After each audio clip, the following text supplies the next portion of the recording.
Welcome to session 1. So what is equanimity?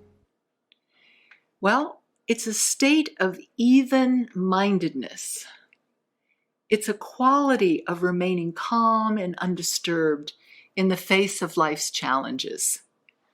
It's an evenness of mind and of temperament. Now, the root words, which you'll see on the slide of equanimity, if you break it down, even is aqueous, the Latin word aqueous, and mind, animus. So aqueous animus, equanimity. That's really the heart root meaning from a Western perspective. From a Buddhist perspective, it's a state of contentment. It's a state of balance.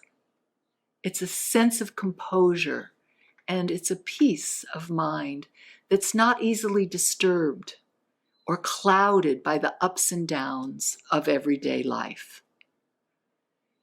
Equanimity is about acceptance. It's about acceptance of what is. It's moment-to-moment present awareness.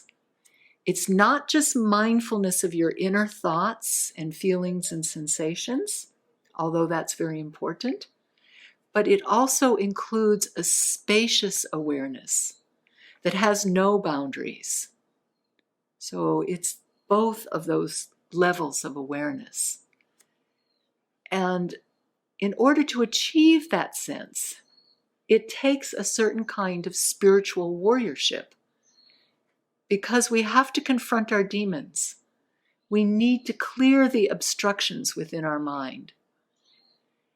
The term obstructions is something that Buddhists use quite a bit, and it means literally to obscure our true wisdom, which is the wisdom nature we all have. Buddhism, the word Buddha, the root word of that means to awake, to wake up. And that's our goal. Our goal is to awaken. But there are obscurations that cover up our inner true nature. And the practices that we're going to be doing in this workshop help us to lighten those obscurations. And as our mind clears, as we're going to do that, we begin to feel the glimmers of equanimity. We begin to feel that peace of mind and that contentment. Now, in the beginning, it can be just a few minutes a day, 5 to 10 minutes a day. You begin to have that sense. Slowly, over time, continuing the practice, you'll begin to note that you can go a whole half day having a sense of even-mindedness and contentment. And then, as that begins to develop and become more powerful, you'll begin to notice the small jarrings, the things, little mistakes, losing your keys, getting a call that a meeting is canceled. Little things in life suddenly are not disturbing you as much as you notice they used to. And finally, as you continue this practice over time, even the big things, the big changes, having to move or losing a loved one, to really the big issues in life, you find yourself being able to come to those issues with a state of contentment and even-mindedness that allows you to skillfully come to terms with these challenges. So we find ourselves being able to handle life's challenges with a greater emotional balance and an ease of well-being. Let's look at a Hawaiian analogy of surfing. It's very much, equanimity is very much being in a state where you're able to surf the waves of life and not lose your balance. Now, when you're surfing, you need to flow easily, with the ups and the downs of the waves. The surfer climbs up and comes down. It's amazing as you watch those surfers.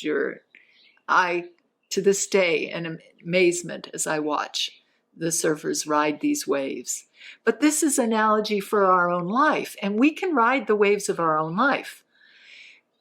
We need to be able to read the ups and downs, just like a surfer reads the waves. We have to be able to read those waves.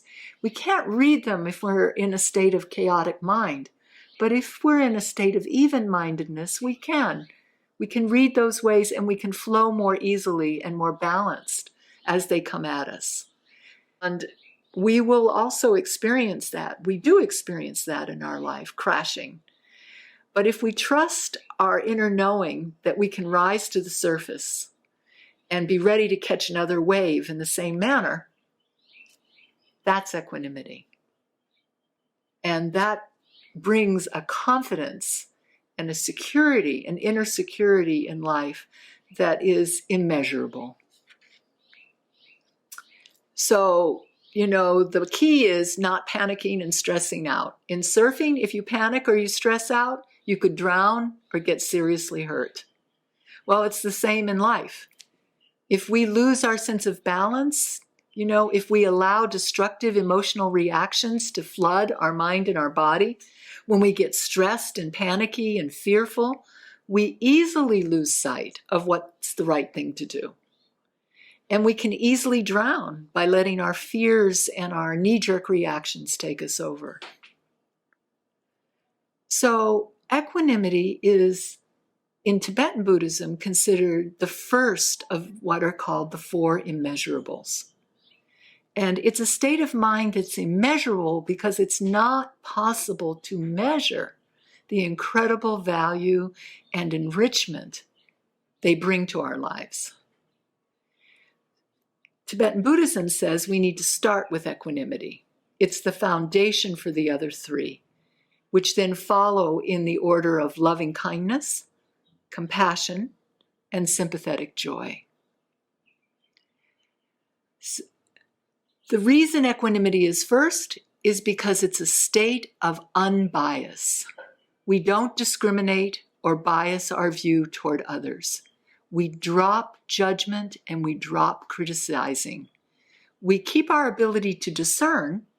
We'll talk about that more later, but we're not finding fault with others and with ourselves.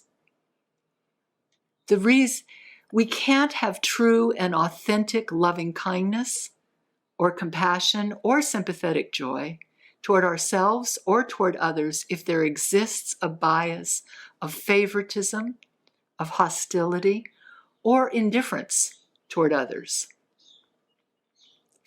These kind of biased perceptions prevent mental peace first within ourselves when we harbor that kind of bias, and it also undermines our harmony in whatever relationships we have with others. So that is why cultivating equanimity is the first step toward achieving these immeasurable qualities of the mind.